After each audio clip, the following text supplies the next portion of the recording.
Chapter 9 Blossom, Jetsam, and the Castaways. Oh, there you are. Hello, what a night. That was some storm, huh? Hope you didn't get too wet. We got a lot wet, and there's quite a bit of damage to the treehouse, which is why we've come down to the beach this morning and scavenged a few bits and pieces to help us fix it up again. And there are a lot of bits and pieces down here because a ship was wrecked during the night. It's quite a coincidence, actually, considering that I had just been telling you the story of how we and Captain Woodenhead and his crew were shipwrecked here, but I guess it's not so surprising because it is a very dangerous coastline and that was a very rough storm. Everything we needed is here. There are planks of wood, torn pieces of sail, barrels, wooden chests, heaps of rope, piles of potatoes, and even a cannon. Cool, says Terry. I've always wanted a cannon. Why, says Jill? Because they're really useful. Really useful for what? I don't know, lots of stuff, says Terry. Say we needed to deliver something in a hurry, like, say, a book to your publisher. You could put it in a cannon and fire it across. Oh yeah, I didn't think of that, says Jill.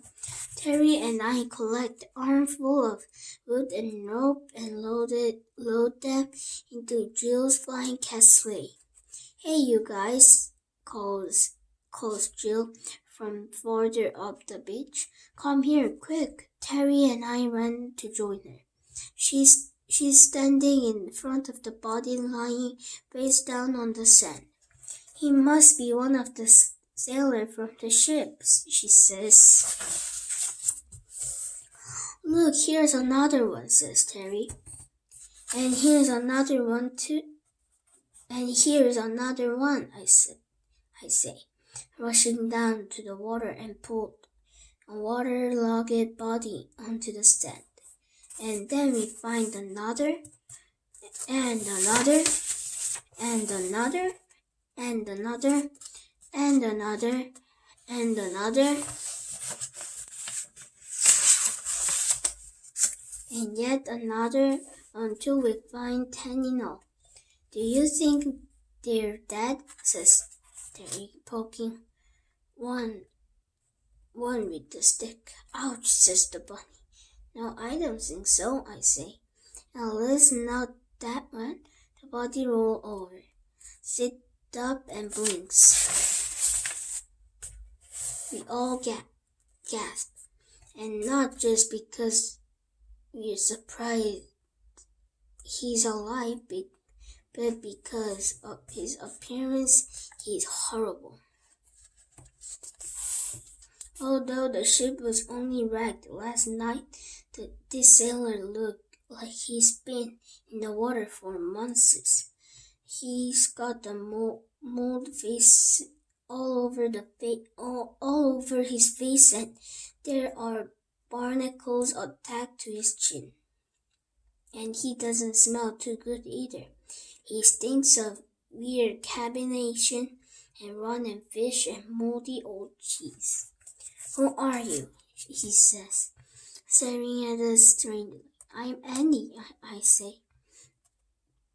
And this is Terry, and that's Jill. Who are you?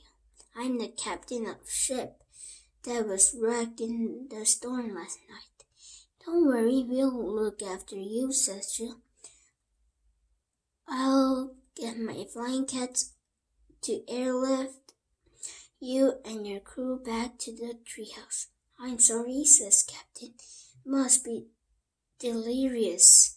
I thought you said of flying cats. I did, said Jill. This is Silky and her 12 flying cat friends. Silky, says Captain.